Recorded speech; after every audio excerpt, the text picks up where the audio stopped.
Okay, so let's get this started. So hi everyone and welcome back to the Digital Nomads World weekly lecture. I'm Becca and I'll be your host today, and I will be talking with Anja, who is a crypto consultant. So welcome, Anja. Thank you. Thanks for having me. Yeah, so I'm going to start off with asking you to tell us where you're from and where you currently are. Okay, that's an interesting question for nomads. Where are you from? Well, originally I'm Germany, but I haven't lived there actually, I haven't lived there a lot. Area where you and I met. Yeah. Okay. So with a little bit of a background of where you've been, where you are based. So I'm going to start by asking you to tell everyone a little bit about yourself, and what you do, what your job is. Yeah. Well, so currently I am deep into the Bitcoin rabbit hole. And I saw in the introduction that you wrote that you went really far back in my history. So my background is in operations management and customer support. I've done this in the corporate fashion world, and I've worked for spiritual teachers also. And yeah, now for the last 2 years, I've been doing this in the blockchain and crypto world. So I found Bitcoin, I think 6 years ago. And I fell into the rabbit hole and I never came out of it. And at some point I decided I want to have my whole career in that new world, in that new industry. So now I'm setting up customer support departments in the blockchain industry as well. So I have worked for wallets or for blockchain projects, and most recently for Web3 Foundation in Switzerland. If anyone knows a little bit about different blockchain projects, they built Kusama and Polkadot, two blockchains. Yeah. Okay, that's cool.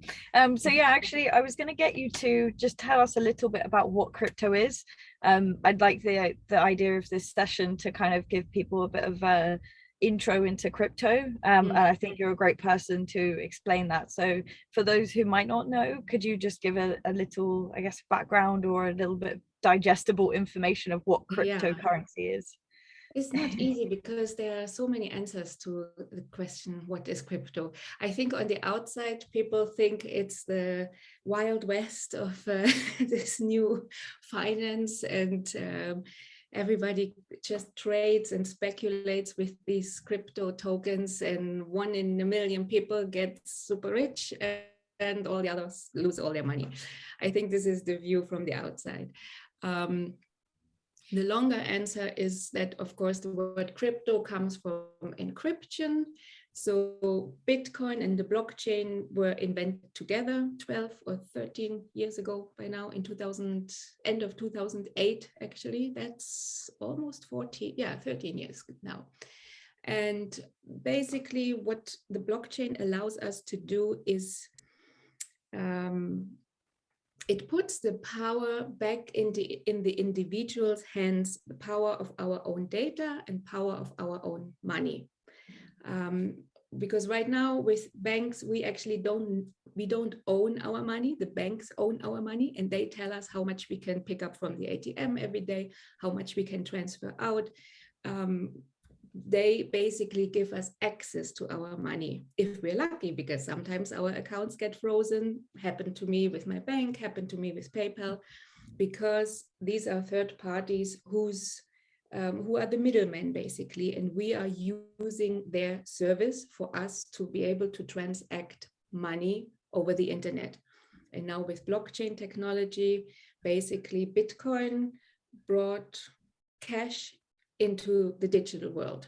So because right now in the physical world, the only money that we truly have ownership and control over is the cash that we have in our physical wallets. And we can transact peer-to-peer, if we're in the same room. But as soon as we're not in the same room, you and I could not give you money directly. I would have to send it through the server of PayPal or the bank, whatever. And Bitcoin and cryptocurrencies allow us to do this directly, again, without a middleman. And we can decide how much money we want to send. We have complete ownership. We decide who gets to see our data and so on. So this is the longer answer about what crypto is. And of course, since Bitcoin, many other blockchain projects have been created. They all have their own tokens. 90% are useless, and people still trade them and speculate with them. But there are also really legitimate projects which we could see as startups, basically. And buying that token of that startup, I think, can be compared to buying shares in a traditional company. Yeah, only that you do not have to be an accredited investor. Anybody can participate. It's not a regulated space. And that's why many people make mistakes. Many people who have never traded before think, oh, I'm going to get rich with crypto. And then the opposite happens. So yeah, it's a different world. It requires a lot of education, especially on how to stay safe and not lose your coins. Yeah, I think that's the thing. It's a very new, well, I say new, it's obviously been around for a while now, but it's still quite a new concept for a lot of people. So I think it's important to kind of do all the research and find out exactly what you're getting into. So how did you first get into crypto, or how, I guess, what made you have an interest in crypto? Yeah, I always had an interest in money. Because I have an interest in freedom, Yeah. and money is an essential part of freedom in our world. And I was moving countries 7 years ago. And well, now I move countries all the time now that I'm a nomad, but back then it was a big deal.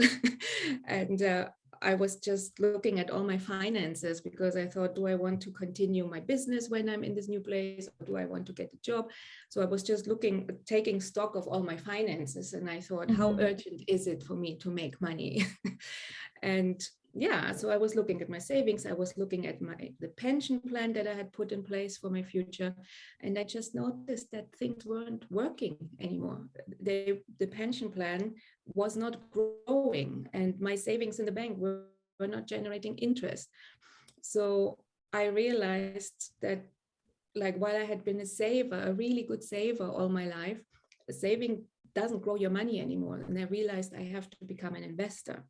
So I took an investment and trading course, like a traditional stock market course. I learned how to read graphs and how to trade on exchanges, traditional exchanges.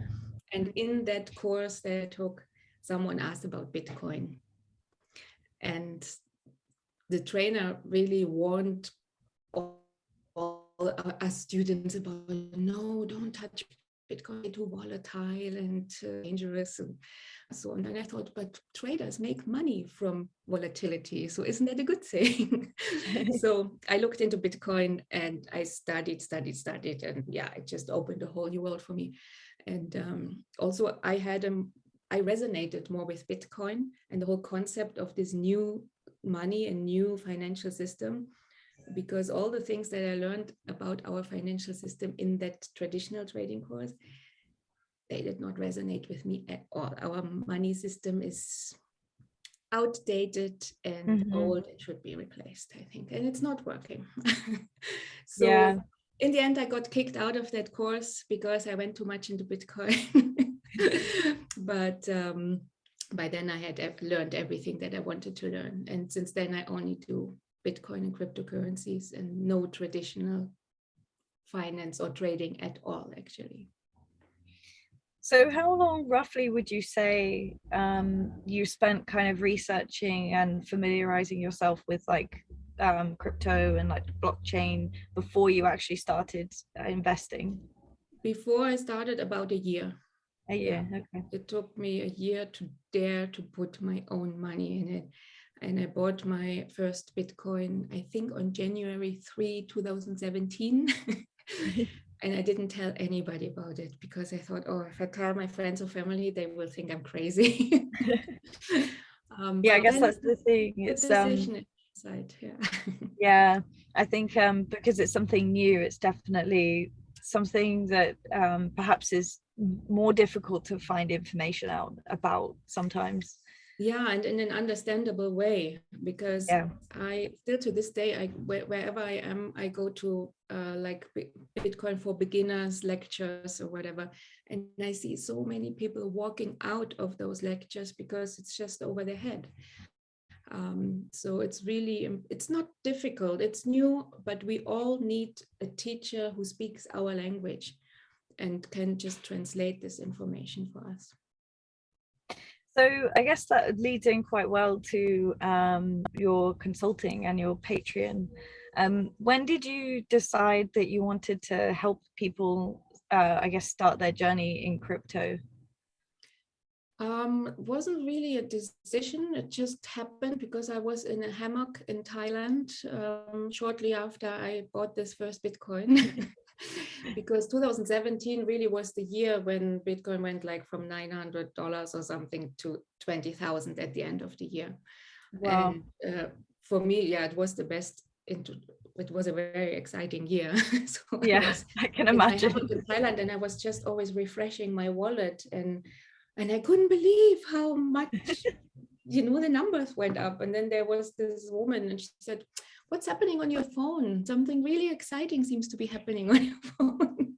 And I'm like, "Yeah, cryptocurrencies." And she was like, "What's that?" And so I explained it to her, and she bought Bitcoin or something right there while we were still on holiday on that beach.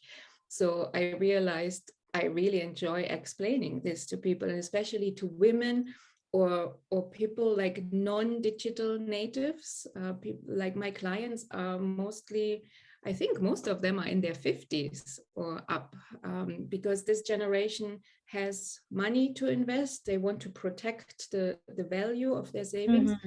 But they are not well versed with all the online financial services, or especially crypto. So they appreciate someone who takes their hands and explains everything and buys their first Bitcoin with them and explains how a wallet works. I think the younger generation, they just Google and do it, and that's it. Yeah. Yeah, I think there's lots of access for YouTube videos and things like that. But Exactly.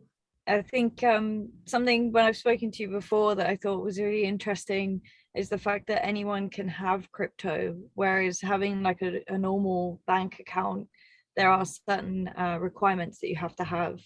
I guess, is that one of the main reasons why you see crypto as being a way forward, because it allows, I guess, more people to access it? Yeah, it's one of them. I mean, there are several reasons why I really believe in this, but the fact that there are 2 or 3 billion people, billion with a B, in the world that have no access to the financial system because they cannot get a bank account, that's just, I couldn't believe this number. And this is something that you only learn when you study Bitcoin. Like, you learn most about our current financial system when you start studying the other financial Yeah. system, because you need to compare.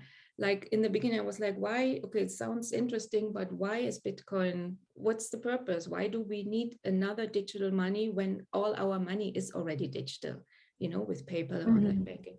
But yeah, there are many, many reasons. And one of them is that many people, not only in the development world, can't get a bank account because, I guess, in the development world, it's because they live too far away from the next bank, or they don't have ID cards. They can't verify themselves. Maybe it's too expensive to get an account. So there are many reasons. So all they have is cash. So they can only trade locally. They're completely cut off from the financial system. But what they do have is a smartphone with internet, which seems to be now a basic need everywhere, and also affordable. So they can plug into the Bitcoin network or into other cryptocurrencies and get access this way. Yeah, I think it's definitely a really interesting way forward for being able to access money and to be able to invest as well. Yeah. So I guess going back to deciding that you wanted to help people kind of get into crypto, you have a Patreon. Do you want to tell us a little bit about setting that up, maybe why you decided to set that up? Yeah, because I'm still in my business, I'm always experimenting with the best way to help people or the best format. So I do have one-on-one sessions that people can book with me. I used to have packages, then I got rid of the packages and I thought, no, people may have so many different questions. I cannot prepare a package and decide what I want to teach them. I want to answer questions that they have, so they should be sitting in the driver's seat.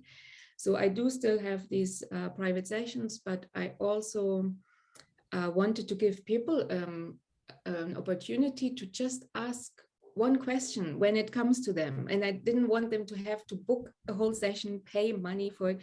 So that's the Patreon group. It's a monthly subscription, which I think or hope is affordable to everybody. It's around $10 per month or something. And so people can just post their questions. Once a month I have like a dedicated Q&A post. People can ask questions under every tutorial, or I share tutorials how certain wallets work or exchanges. So this is right now the format that I think works, but who knows. Yeah, I think it's definitely a good place to start, because most people have access to Patreon, so it's a good platform, I think, to begin with, for sure. We've started getting in some questions from the Nice. audience, so I'll start with the first one. How does someone start investing in crypto? Yeah, there are several ways, but I think the most common way is through an online exchange, like Coinbase or Kraken, Binance are very popular exchanges.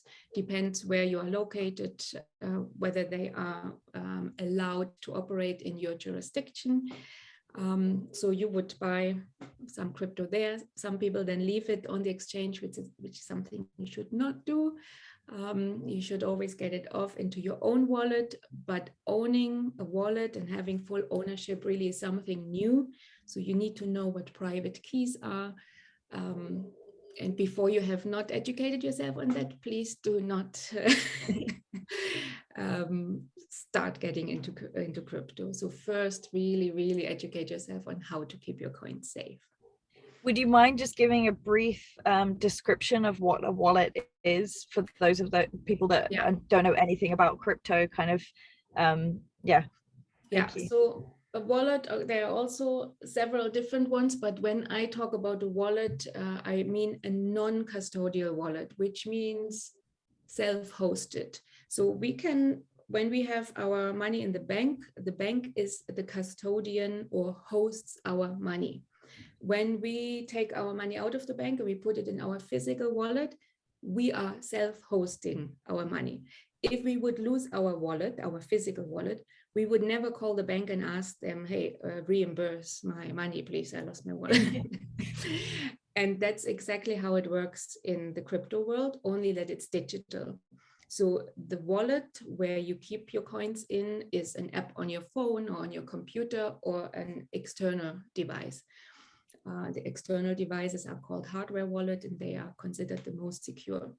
But what happens if you lose your wallet or access to your wallet? Nobody can help you. That's why it's so important that you know that you cannot just, if that happens, if you lock yourself out of your wallet, you can't just contact the customer support of that wallet, which does exist, but they cannot reset your password. So you really need to be your own help desk, and you need to know how to do that. And this is done with so-called private keys or backup phrases of several words that you cannot choose yourself, that you will be given when you set up this wallet.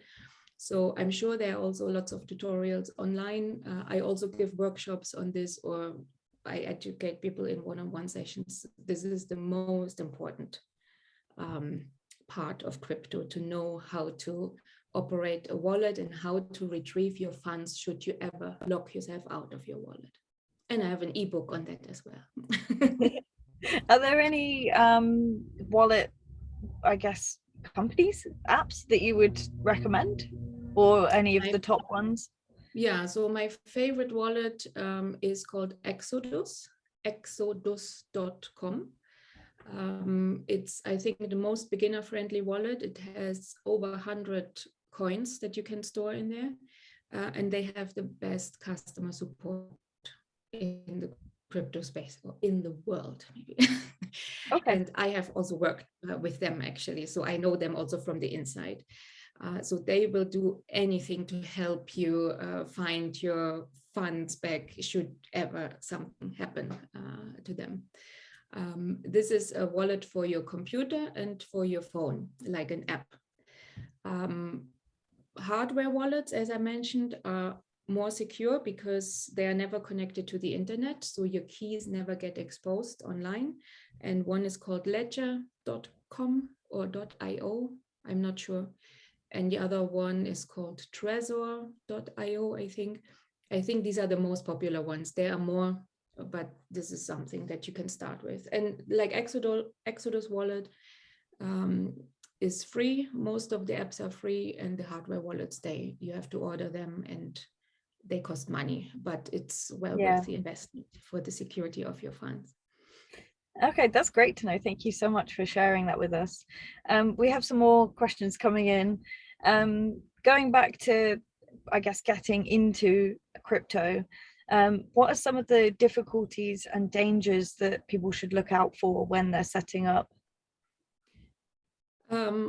This place is full of scammers and hackers. So, for example, I just mentioned the Exodus wallet and downloading an app on your phone. You should never go straight to the App Store and find the Exodus wallet or any other one. You should always go to the official website and click on the link there, which will still take you to the App Store, but then you know you have the right link, because there are so many copycats and scammers. So if you would go straight to the App Store, you might accidentally download the wrong Exodus wallet, put in money. You think you have your own keys, but maybe the scammers in the background have some backdoors and also have access to your keys, and then they will steal all your money. So yeah, security and recognizing scams is something really, really important. Unfortunately, most people only concentrate on how do I buy Bitcoin or other tokens, but not how do I keep them safe. And also they're really, I mean, the scamming websites are getting so sophisticated that it's really, sometimes for me at first sight, I can't recognize them. Of course, by now I know what to look for, but for beginners, it's really, really easy to get scammed, unfortunately. And working for wallets and customer supports, I get emails every single day of people losing their money. So I don't want to scare anyone. I'm just saying, please make security really, really important. Don't just focus on buying and becoming rich. Really focus on staying secure as well. And not to promote myself too much here, but I have written an ebook that takes you half an hour to go through with all the most important things. If you just implement some of them, you have 90% of the security done. Unfortunately, nobody does that until they lose money. Once they have lost money, then they realize, oh, that's really important. Yeah, I guess that's the thing. Yeah, security is my highest priority in this space. Yeah, sorry. Yeah, no, it's okay. Yeah, I guess for online things, it can sometimes feel like you're just clicking a button and maybe it's not so, you don't always consider all the security things. So it's good to kind of think about that before you start investing. We have another question. If I have to use my bank account to withdraw my Bitcoin earnings, doesn't that make it regulated and in control of the banks? I'm not sure if I understand the question, because you cannot really keep Bitcoin in a bank account, but maybe it's about cashing out. And I think so.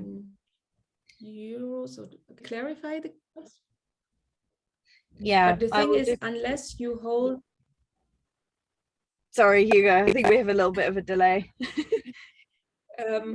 So unless you hold Bitcoin really in your own wallet, you really are still in a centralized world with intermediates. So maybe that is what this question means. Like, for example, you can also buy Bitcoin through Revolut or PayPal in some countries. Yeah. So yeah, then it's like a bank. Yeah. So you are not, I actually recommend this sometimes to absolute super beginners, just to check themselves emotionally, what happens if it goes high up and then it drops by 50% again and so on. But when you use Revolut or any custodial service, you are not interacting with the blockchain at all. And it's not really like the crypto spirit, yeah, that you have full ownership. But since it can be such a learning curve, I don't mind if people start like that. And it's also a matter of trust, actually. So for some people, it might be better to leave their coins on an exchange or in Revolut or whatever. Because if you cannot trust yourself keeping your private keys safe, which is, I have to say, hard as a nomad, yeah, because your private keys should be in a safe, yeah, but as a nomad, we are constantly traveling, so it is a challenge. So if you trust a third party more than yourself, then leave your crypto on with a third party, definitely, yeah. Okay, so we have but another there are always risks. Yeah, there are always Either the risk is you or the risk is the third party. So, so can you give a brief description of what the differences what are the differences between cryptocurrencies?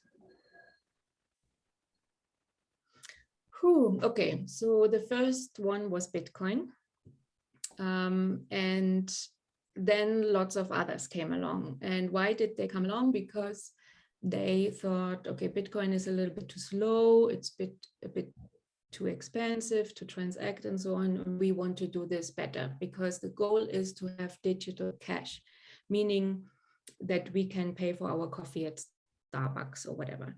And that will only happen if a cryptocurrency is actually better than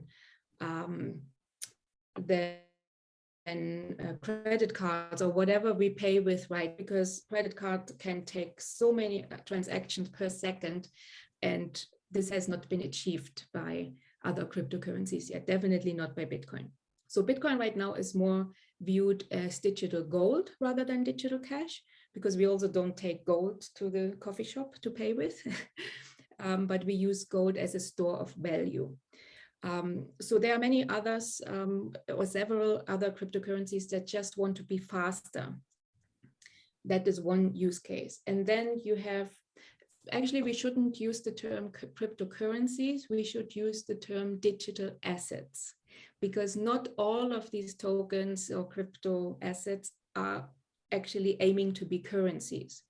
They are, it depends. I mean, there are so many projects that are building on the blockchain. Everything will probably, every company will be on the blockchain in the future.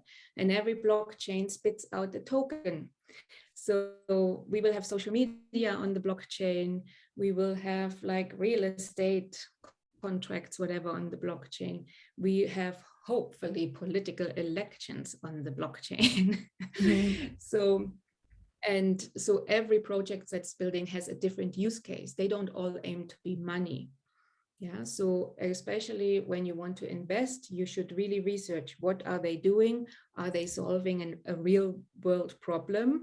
Or is this another pet coin like Dogecoin or Shiba Inu or all these meme coins that exist that have no use case, but still go up in value because of the community that is supporting this? So the crypto space is very tribal, and there is value in community.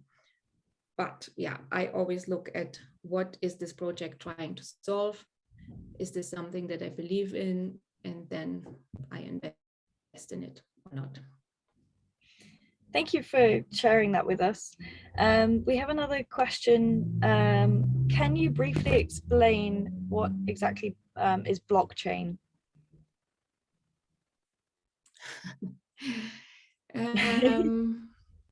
Blockchain is something super simple and very complicated at the same time.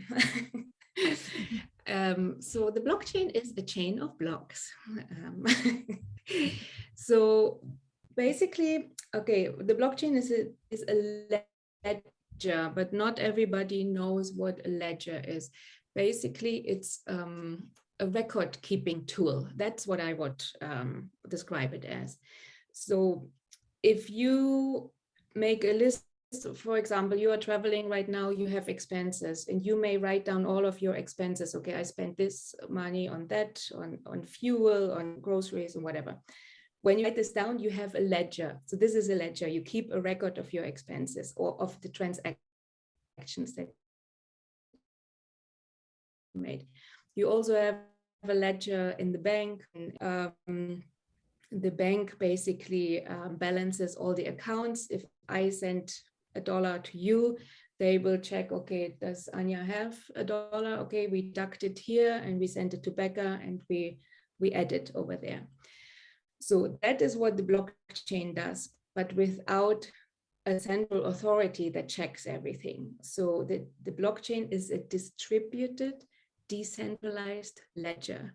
And the magic of it is that all of the transactions that happen all around the world are being validated by the nodes and miners. Might be a bit too much information now, but basically everyone who participates just with a wallet has always the latest information.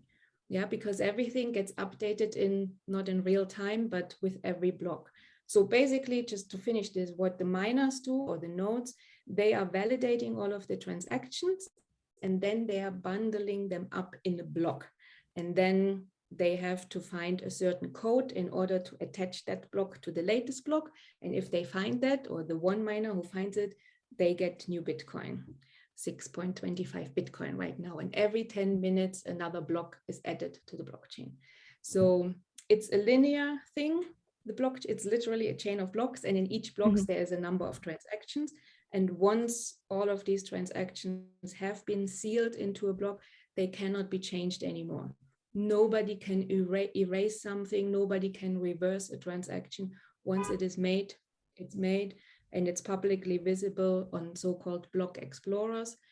And it's super secure in case of Bitcoin blockchain. Not every blockchain is the same. But that's why it's such a revolution, because it's tamper-proof, it's super secure, it's it gets updated in real time. It doesn't weigh a lot. Everybody can download the blockchain.